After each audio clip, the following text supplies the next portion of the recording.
Na leitura de hoje vamos falar sobre conectar. Quem se conecta traz um Deus vivo para as crianças.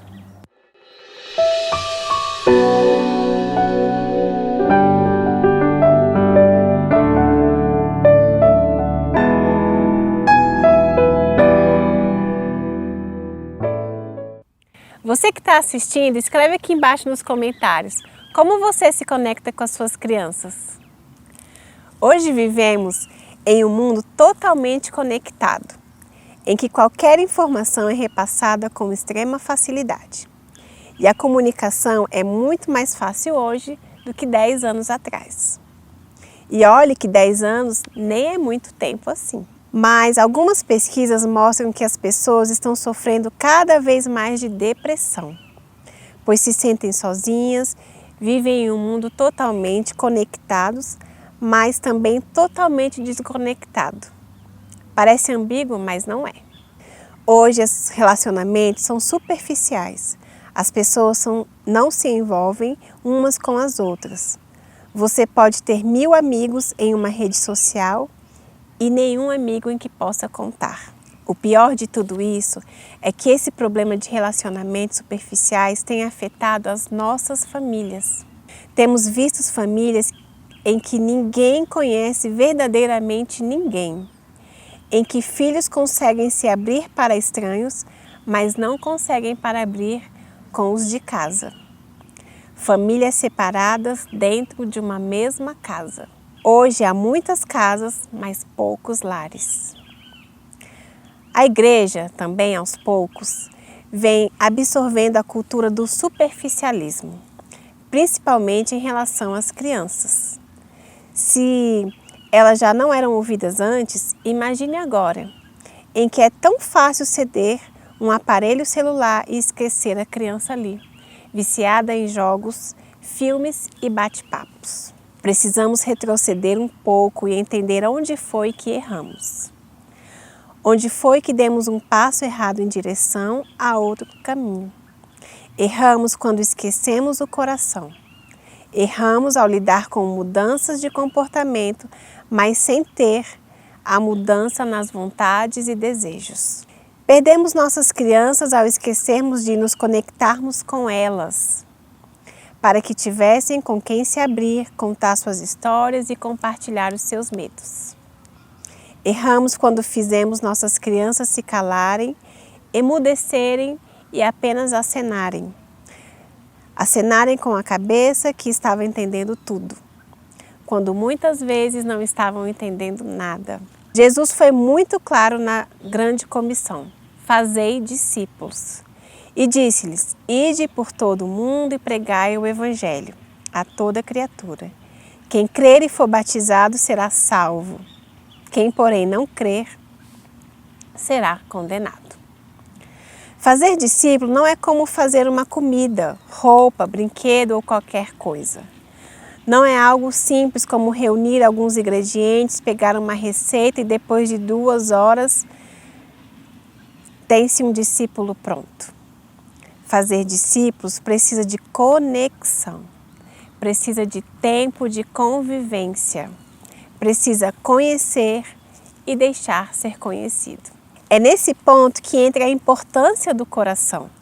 Somos chamados para conectar corações. Conectar o coração com Deus, o nosso coração com o coração dos discípulos e o coração dos nossos discípulos ao coração de Deus.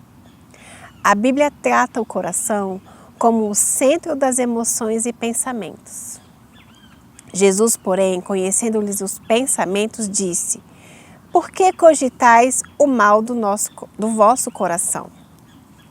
Porque a palavra de Deus é viva e eficaz e mais cortante do que qualquer espada de 2 gumes, e penetra até o ponto de dividir alma e espírito, juntas e medula, e é apta para discernir os pensamentos e propósitos do coração. De acordo com a Bíblia, o coração é um lugar onde pensamos, onde sofremos, onde questionamos, onde buscamos respostas, onde sentimos medo e angústia. Do coração procede as fontes da vida. É no coração que os caminhos são traçados.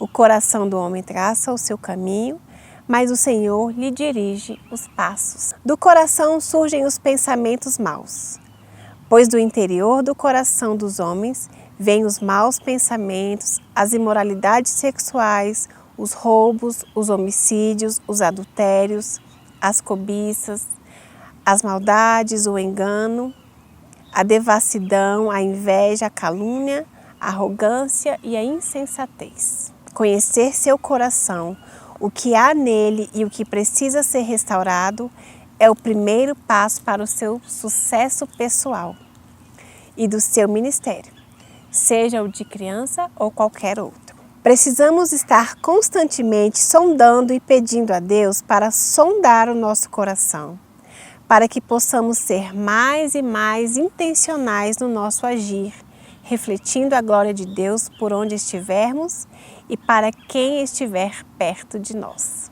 Para conectarmos o coração das crianças ao coração de Deus, precisamos estar com o nosso coração conectado com o do Pai. Precisamos conhecê-lo por meio de experiências com Ele, não conhecê-lo apenas de ouvir falar.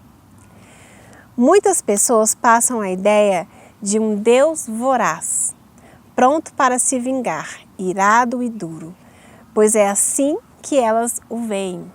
Por isso, precisamos ter muito cuidado para não ensinarmos as crianças a respeito de outro Deus, não verdadeiro. Uma vez, no nosso Ministério de Crianças, escolhemos o tema para um dos meses daquele ano, que era Deus é sempre bem-humorado. Nunca imaginamos que daria tanto trabalho preparar este material. Não por falta de revelação, mas por ter primeiro de quebrar paradigmas dos voluntários. Demorou para eles entenderem que Deus está sempre bem-humorado. Talvez seja para você agora também. Então, que tal parar um pouco e refletir sobre isso? Deus está sempre bem-humorado. Ele é uma pessoa bem-humorada. O bom humor veio dele e originou-se dele. As nossas crianças precisam conhecer um Deus de amor, que disciplina com amor, que cuida, que consola, que pensa nelas com amor, que tem planos de vida e não de morte. Como você vê Deus? Como o seu ministério de crianças mostra Deus para as crianças? Conheça Jesus e você conhecerá Deus. Se vós me tivesses conhecido, conheceríeis também a meu Pai. Deus agora o conheceis e tende vistos. Somos chamados para ser imitadores. Sede, pois, imitadores de Deus como filhos amados e andai em amor, como também Cristo nos amou e se entregou a si mesmo por nós, como oferta e sacrifício a Deus em aroma suave. Precisamos ter muito cuidado para nunca abandonarmos a verdade de filhos amados, pois tentar imitar Deus sem a perspectiva de filho pode também levar ao sentido oposto que se deseja, que foi o que aconteceu com Satanás. Tu dizias no teu coração: eu subirei ao céu, acima das estrelas de Deus exaltarei o meu trono, e no monte de congregação me assentarei nas extremidades do norte. Subirei acima das mais altas nuvens e serei semelhante ao Altíssimo. A consciência de que somos filhos amados e não órfãos é o primeiro passo para a caminhada do conhecer a Deus. E essa caminhada nunca vai ter fim, pois Deus tem infinitas facetas para serem conhecidas. Vamos estudar Salmos 103. O Senhor é misericordioso e compassivo, longânimo e assaz benigno. A palavra misericordioso é a tradução do hebraico Hashem, que significa amar, amar profundamente, ter compaixão. Quantas vezes precisamos demonstrar compaixão por crianças que parecem ser difíceis? Cuidar de crianças fácil? É fácil. Cuidar de crianças difíceis é um delicioso desafio. É uma oportunidade de ver algo se transformar pelo poder do amor. A palavra compassivo é a tradução do hebraico Shanam, que significa ser gracioso, mostrar favor, ser piedoso. Muitas vezes precisamos usar de muita piedade com as crianças. A palavra longânimo é a tradução do hebraico arek, que significa paciente, tardio em irar-se. Acredito que este é um dos pontos principais quando falamos sobre crianças. Tanto pais como voluntários do Ministério de Crianças precisam ser cheios de paciência. E quanto mais pedimos por paciência, mais Deus nos dá a oportunidade de exercer a paciência. Se você tem uma criança hiperativa ou um comportamento difícil, agradeça a Deus a oportunidade de exercer a paciência. Temos mostrado misericórdia, somos bondosos, capazes de perdoar aquelas crianças que nos xingam, que nos batem. Paramos para ter tempo para conhecer o sofrimento delas? Preocupamos-nos com elas? O Deus que você conhece compartilha do seu sofrimento? Você vê como um Deus misericordioso e cheio de amor ou um Deus iracundo, pronto para corrigir? Não repreende perpetuamente, nem conserva para a tua ira. Até quando dura a ira do seu Deus? Como um pai que se compadece dos seus filhos, assim o Senhor se compadece dos que o temem. Assim como a palavra misericordioso, compadecer, também é a tradução do hebraico racham, que significa amar profundamente, ter misericórdia. Você tem se perdoado? Há algo em você que precisa que você se perdoe? Deus é compassivo.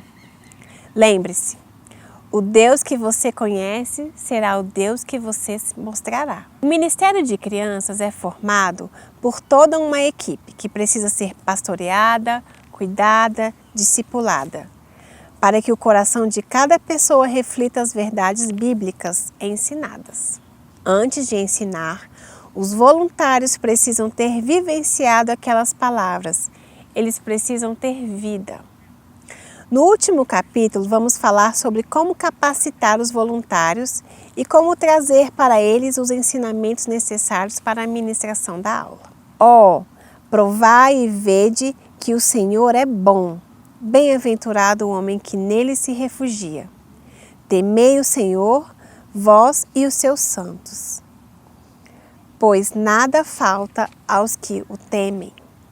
Os leãozinhos sofrem necessidade e passam fome, porém os que buscam o Senhor, bem nenhum lhes faltará. Precisamos chamar as nossas crianças para provarem que o Senhor é bom. Elas precisam ver a bondade de Deus em nós e por meio de nós. Precisamos guardar o nosso coração e ajudar as crianças a guardarem o coração delas. Guardar para que não entre nada que venha contaminar seus pensamentos. Guardar da raiva, da angústia, da preocupação, da insegurança, do rancor, da falta de perdão, de medos e mentiras. A nossa reação diante dos problemas, surpresas e crises do dia a dia faz toda a nossa teologia real. O que fazemos ou a forma como reagimos durante uma aula pode ensinar mais do que as histórias que contamos. Entenda, questione suas ações, reações e sentimentos. Muitas vezes o coração de uma criança é reflexo do que está em seu coração. Não fomos chamados para mudar comportamentos, fomos chamados para cuidar de corações. Fomos chamados para trazer a verdade para o coração das crianças, para que essa verdade reflita em suas ações. É bem mais fácil corrigir uma ação, é mais fácil lidar com um coração. Somos chamados para ajudá-las a guardar seu coração em Deus, para ajudá-las a encher o coração de verdade e certezas, de amor e temor a Deus e da identidade dada por Deus para cada uma. Precisamos estar conectados às crianças para que possamos entender suas experiências, suas lutas diárias e então mostrar à luz da Bíblia maneiras práticas, viáveis e de sucesso para lidar com essas situações. Precisamos trazer histórias, versículos e músicas para elas associarem à sua vida diária. O que mais as crianças gostam de fazer? Com certeza é estar juntas, brincando, conversando, contando história. Não existe criança que não goste disso. E se existe, você pode estar diante de uma criança com problemas. E por que não brincamos então com elas? Por que colocamos em uma posição distante de quem está ali para ensinar, para mostrar algo que elas não conhecem? Para mostrar o quanto somos superiores e mais inteligentes? Não. Se somos intencionais e queremos nos conectar a elas, precisamos brincar com elas, sentar e brincar. Assim iremos ganhar a atenção, amor e afeto delas. Como é importante ter um tempo para brincar. O tempo na igreja não pode ser associado com o tempo na escola. Elas não vão para a igreja apenas para aprender. Elas vão para a igreja para se conectarem, para entenderem o que é comunhão entre irmãos. E como crianças criam comunhão umas com as outras? Brincando. Precisamos sempre separar o tempo que temos com elas para brincarmos com elas e deixá-las brincar entre si. Se você tinha a ideia do Ministério de Crianças como uma escola, gostaria de lhe dar um desafio. Quebre esse conceito na sua mente e coloque algo novo no lugar. As crianças irão associar o Ministério de Crianças à escola ou à família? O que você deseja? Família, claro. Elas precisam entender que somos uma família e não uma escola. Um dia uma voluntária ficou ensinando uma menina a desenhar e fazer figuras no papel. Depois de um tempo, a menina começou a contar para a voluntária algumas coisas que estava chateando. Pronto! Coração aberto, terra fértil e uma boa semente para ser lançada. Aquela voluntária pegou aquela terra boa e plantou uma linda semente. Ela orou com aquela criança, ministrou na vida dela. Algo novo tinha acabado de ser gerado. Tudo isso por meio de uma simples brincadeira de pintar. Em outro domingo, recebemos uma criança visitante, um menino de 6 anos, bem agitado, que não conseguia ficar parado. Falava alto, chamava a atenção de todos, até que se iniciou o momento de conexão. Eles começaram a brincar com um joguinho de perguntas criados por nós. Cada criança tirava uma peça do jogo e respondia uma pergunta. Então surgiu essa pergunta: você já passou por alguma dificuldade? A criança para a qual saiu a pergunta respondeu não. Então o responsável pelo grupo abriu a pergunta para todas as crianças, pedindo para que levantassem a mão quem tivesse algo para compartilhar. Nesse momento, aquele menino espoleta levantou a mão. Ele começou a falar que tinha uma irmã, mas Papai do Céu havia levado a vida dela. Ela tinha morrido de câncer.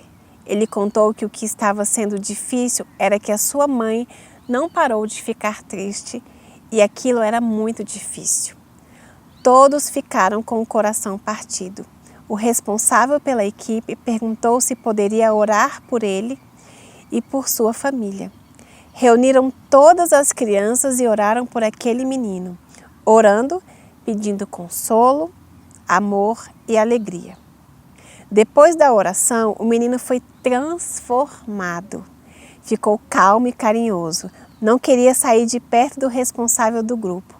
Corações foram conectados naquele momento. Uma brincadeira foi a porta de entrada para uma cura emocional, para uma libertação, para uma inundação do amor do coração daquele menino, tão ferido e marcado tão fortemente. Seja intencional nas brincadeiras que vai fazer com as crianças. Peça ajuda do Espírito Santo. Pense em brincadeiras que conectam e estejam sensíveis à voz do Espírito Santo enquanto brinca com elas. Permita que a brincadeira seja a porta de entrada de uma cura física, de uma cura da alma, libertação ou a transformação de uma criança.